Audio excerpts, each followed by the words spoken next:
we all know that beauty attract, no doubt. Sa mga kalalakihan, minsan bumabagsak talaga sila sa pagpili kapag nakita nila yung babae na attractive, beautiful, 34, mayroon talagang tendency na ma-fall yung lalaki, di ba?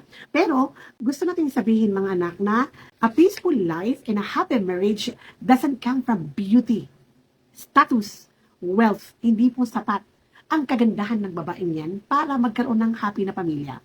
Right, minsan po, pasintabi lang, may mga magagandang babae, kung gaano kaganda ang kanyang mukha, gano'n naman kasama ang kanyang pag-uugali. So, beauty doesn't bring any peaceful and happy marriage, right? Likewise, the status in the world. Sa mga maranaw, tigilan na, pangamangaro baka sa malibang sana, kung hindi kayo magkaparehas ng lineage na, para ka lang alipin at tinitrato ng hindi tama. So, tama yan na i-consider mo, pero wag mong i-consider na walang akhlak at walang din, sapagkat malaki ang porsyento na ang babaeng ito ang magbibigay ng pinakamalaking kalamidad sa buhay ng kanyang asawa.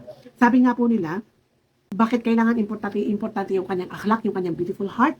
Because after honeymoon, pagkatapos po ng 1 week ng kasal, pagkatapos ng isang buwan na, ng kasal na parang ang pakiramdam ng mag-asawa, everything is perfect, mashallah, kahit na pangit ang ugali niya, okay lang kasi nasa honeymoon period kami.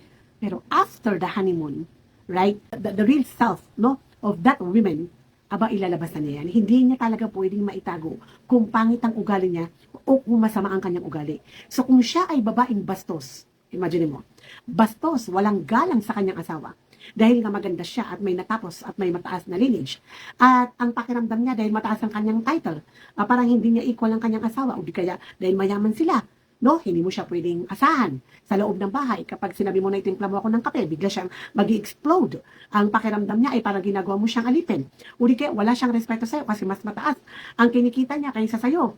Subhanallah, automatically, itong ganitong pamumuhay, no, ang mga lalaki na may ganitong asawa, hindi talaga sila magkakaroon ng peace of mind. So yung purpose ng kasal na litas kunong ilay for you to find serenity and tranquility from your wife, will be missing. Mawawala siya. Right? Ang marriage, mga kapatid, ay parang cellphone.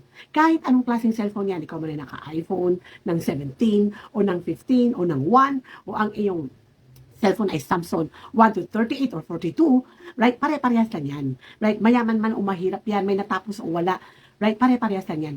Pero, bakit ko sinabi na para siyang cellphone? Kasi, ang cellphone, kapag na-lowbat, wala siyang kwenta kahit na iPhone 17 yan, di ba?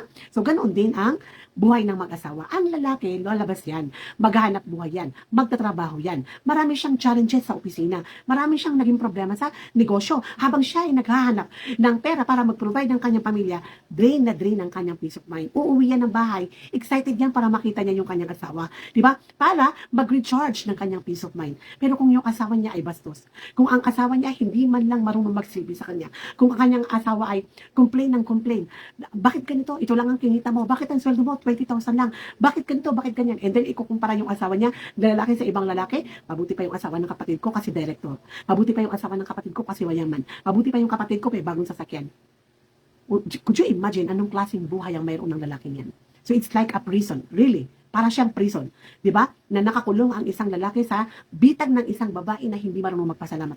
Sa bitag ng isang babae na walang magandang pag-ugali. Sa bitag ng isang babae na kaganda-ganda pero kinulangan ng asal. Subhanallah. So mga kapatid ko, kaya naman sinabi ng Propeta Muhammad sallallahu alaihi wasallam na hindi sapat ang din kung wala siyang tamang pag-ugali. Hindi sapat na siya ay hijabi. Hindi sapat na siya ay nagsasambayang kung siya ay walang galang sa kanyang asawa.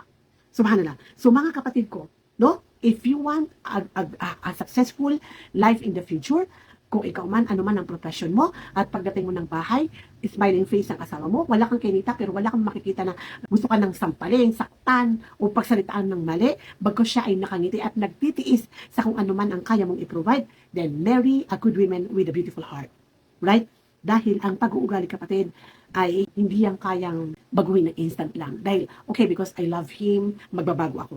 Dahil mahal ko siya, nag-run away kami to another galaxy, babaguhin ko yung katamaran ko, yung pagiging bastos ko, yung pagiging bossy ko, babaguhin ko. No, it's not.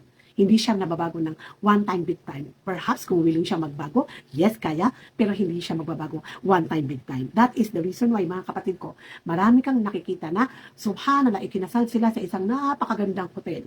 Gumastos sila ng milyones with all the motive at talagang kaiinggitan mo ang kanilang kasal. Ang wedding day ay sobrang extravagant. Pumasok at nag-imbita ng magagaling na mga kamag-anak at mga kaibigan. Pero after 1 year, they were divorced. Ano ang dahilan? Alam na natin yan. Ito ay pag-uugali. Di ba? Masamang pag-uugali ng isang babae o ng isang lalaki. That's why, at ako yakan, no amount of beauty, no amount of title, no amount of wealth, no amount of lineage, no amount of love that will keep your marriage happy and peaceful kung hindi mabuti ang pag-uugali ng isang babae, ganun din ang isang lalaki.